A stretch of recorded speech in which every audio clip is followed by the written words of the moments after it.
दिल्ली में गला घोटू गैंग ने फिर वारदात को अंजाम दिया। गला दबाकर लूट की। पुलिस ने 4 लुटेरों को गिरफ्तार किया। गाजियाबाद के लोनी में पुलिस और बदमाशों के बीच मुठभेड़ हुई। एनकाउंटर में बदमाश के पैर में लगी गोली। पुलिस ने गिरफ्तार किया। बदमाश के पास से लूट का सामान बरामद। यूपी के रायबरेली में रास्ते को लेकर 2 पक्षों में विवाद हो गया। जमकर पत्थरबाजी हुई। मारपीट में 6 लोग गंभीर रूप से घायल हो गए। यूपी के मैनपुरी में पैसे न देने पर बेटे ने मां को उतारा मौत के घाट। 20 सड़क पर दिया घटना को अंजाम। पुलिस ने आरोपी बेटे को गिरफ्तार किया। प्रधानमंत्री नरेंद्र मोदी के लाओस दौरे का आज दूसरा दिन। पीएम मोदी आज 19वें पूर्वी एशिया शिखर सम्मेलन में शामिल होंगे। लाओस के प्रधानमंत्री के साथ द्विपक्षीय वार्ता करेंगे। जयप्रकाश नारायण की जयंती पर सियासत तेज। कार्यक्रम करने पर अड़े अखिलेश यादव। जयप्रकाश नारायण इंटरनेशनल सेंटर को किया गया सील। अखिलेश यादव का बीजेपी सरकार पर हमला। कहा यह है बीजेपी राज में आजादी का दिखावटी अमृतकाल। श्रद्धांजलि ना दे पाए जनता।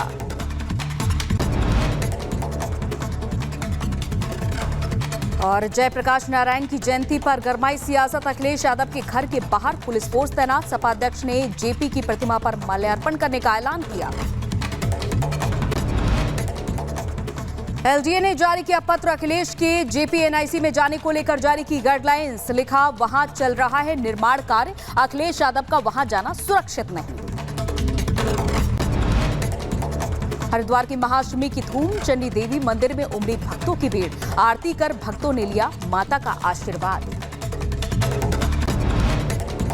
अयोध्या में नवरात्रि के मौके पर मंदिरों में लगा भक्तों का तांता। छोटी देवी काली माता मंदिर पूजा कर श्रद्धालुओं ने माता का आशीर्वाद लिया। पश्चिम बंगाल के कोलकाता में दुर्गा पंडालों में भक्तों की भीड़ उमड़ी। महाअष्टमी के मौके पर आरती करते दिखे भक्त। यूपी के शाहजहांपुर में ट्रेन से गिरने से युवक का कटा पैर। युवक को अस्पताल में भर्ती कराया गया। पैर फिसलने से हादसा हुआ।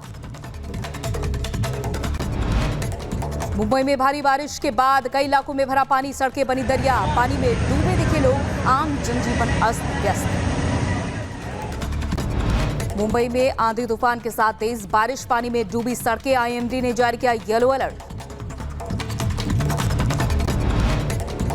मुंबई में भारी बारिश का कई इलाकों में दिख रहा है असर। बडाला में भरा पानी। अंधेरी में सबवे बंद। मुंबई में तेज बारिश ने मचाया कोहराम। कई इलाकों में हुआ जल भराव। लोगों को हो रही है दिक्कतें। मौसम विभाग ने महाराष्ट्र के 29 जिलों के लिए जारी किया है अलर्ट। नवी मुंबई में भारी बारिश से हाल बेहाल है। दिल्ली पुलिस की स्पेशल सेल को बड़ी कामयाबी हाथ लगी। नमकीन के पैकेट्स में 2000 करोड़ की कोकीन बरामद हुई। रमेश नगर के जिस गोदाम से कोकीन बरामद हुआ उसका मालिक यूके का नागरिक था। आरोपी मालिक की तलाश जारी। इंजीनियरिंग का टॉपर निकला। डिजिटल अरेस्ट का मास्टरमाइंड। आगरा पुलिस ने आरोपी राजा रफीक समेत 4 को गिरफ्तार किया। मध्य प्रदेश के ग्वालियर में बीजेपी की महिला पार्षद ने पुलिस को दी चेतावनी। सड़क पर शराब पीने वाले लोगों पर कार्रवाई करने को कहा कि एसपी को दिया 7 दिन का अल्टीमेटम। चमोली में नाबालिग से दुष्कर्म का मामला। आरोपी ने वीडियो किया वायरल। पुलिस ने आरोपी को गिरफ्तार किया। वीडियो वायरल होने के बाद इलाके में पुलिस फोर्स तैनात।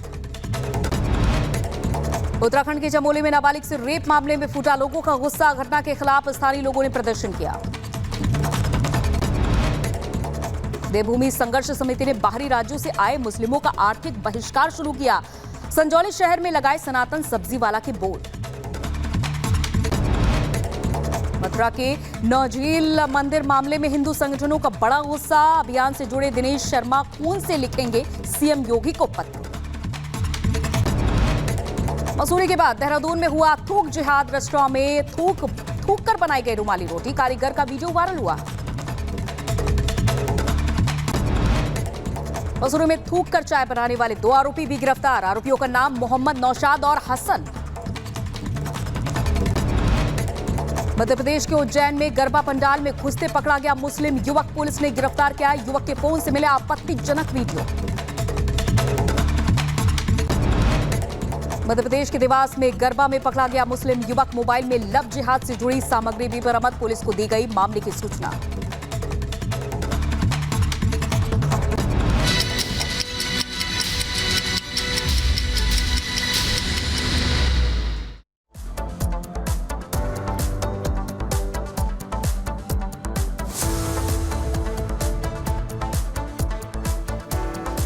और चलिए अब आपको बताते हैं ईरान में भाई हमला तय। दरअसल इजराइल जो है वो लगातार हमले कर रहा था, लेकिन वहीं हिजबुल्लाह की तरफ से पलटवार किया गया है।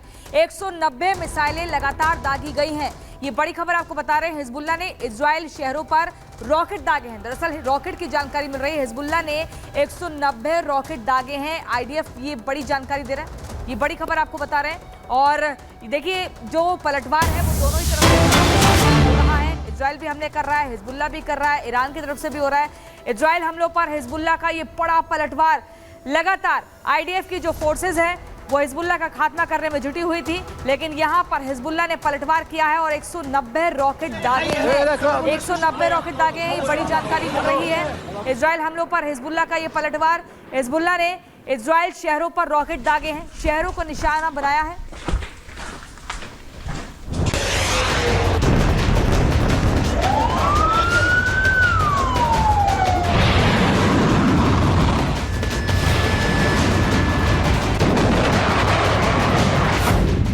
ईरान की तबाही की तैयारी।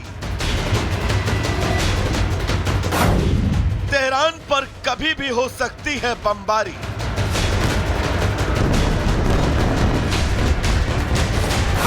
नेतन्याहू की कैबिनेट ने मुहर लगाई।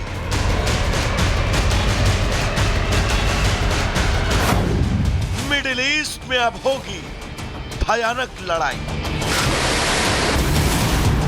अमेरिका के राष्ट्रपति और उपराष्ट्रपति से 50 मिनट फोन पर बात करने के बाद अब नेतन्याहू को तो जैसे ईरान पर हमले का ग्रीन सिग्नल मिल गया। नेतन्याहू ईरान को उसके रॉकेट हमले का जवाब देने के लिए बेहद परेशान है। वो बिल्कुल भी नहीं चाहते कि अब ईरान का जवाब देने में जरा सी भी देर हो। इजराइल के पीएम ने गुरुवार को कैबिनेट की बैठक बुलाई। इस बैठक में ईरान के हमले का जवाब देने को लेकर मतदान हुआ। मतदान में एकमत होकर सभी ने ईरान को जवाब देने के लिए कहा। इजराइल के रक्षा मंत्री गैलेंट ने भी ईरान को चेतावनी दी थी कि इजराइल ईरान को जो जवाब देगा वो घातक होगा। आईडीएफ को भी अमेरिका के साथ साथ अपनी कैबिनेट की सहमति मिली, यानी तेहरान पर बमों की बारिश अब कभी भी हो सकती है। मिडिल ईस्ट के हालात को लेकर दुनिया के सबसे बड़े मंच यूएन में भी बहस जारी है। इस मुद्दे पर जहां कुछ देश इजराइल का साथ दे रहे हैं तो कुछ देश उसके खिलाफ खड़े दिखाई दे रहे हैं। गुरुवार को जर्मनी ने इजराइल की मुहिम का साथ देते हुए उसे और हथियारों की सप्लाई देने की बात कही। हाल ही में फ्रांस ने इजराइल को दिए जा रहे हथियारों की सप्लाई पर रोक लगाने की मांग की थी, जिसे लेकर फ्रांस के राष्ट्रपति मैक्रो और इजरायली पीएम के बीच तीखी बहस हुई। उधर लेबनान में इजराइल के हमलों की तादाद तेज हो गई। गुरुवार को बेरूत के बेका में इजराइल ने कई मिसाइलें दागी, जिसमें 22 लोगों की मौत हो गई। माना जा रहा है कि बेरूत में यह हमला हिजबुल्लाह के आंतरिक रक्षा मंत्री वाफिक सफा पर किया गया था, लेकिन वो इस हमले में बाल बाल बच गए।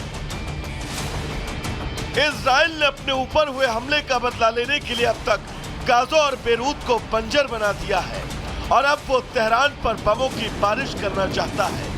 इंतजार है तो बस इस बात का कि वो कौन सा दिन और समय होगा जब ईरान को इजराइल के गुस्से का सामना करना पड़ेगा।